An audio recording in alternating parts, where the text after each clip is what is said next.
একসময় ঘরটা হাসিতে ভরে থাকত।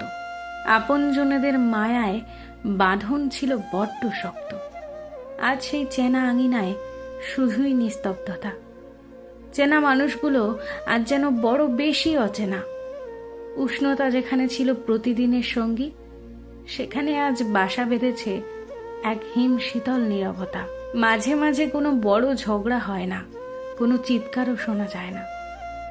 তবুও অটুট সেই বন্ধনগুলো ঝরা পাতার মতো অলক্ষ্যে খসে পড়ে। আমরা ভাবি সব ঠিক আছে, কিন্তু দূরত্বটা বাড়ে অজান্তেই, অনেকটা নিঃশব্দে।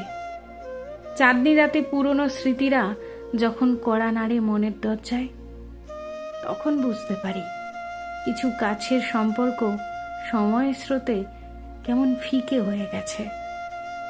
বিশ্বাস একবার ভেঙে চুরমার হয়ে গেলে তাকে আর আগের মতো জোড়া দেওয়া যায় না। হয়তো একদিন সময় সব ক্ষত মুছে দেবে, হয়তো মনটা আবার শান্ত হবে, কিন্তু সেই ভাঙা আয়নার দাগটা কি কোনোদিন মোছা যায়? বিনা বাক্য ব্যয় এক দীর্ঘ বিদায় নেই আমরা আজ একে অপরের থেকে অনেক যোজন দূরে।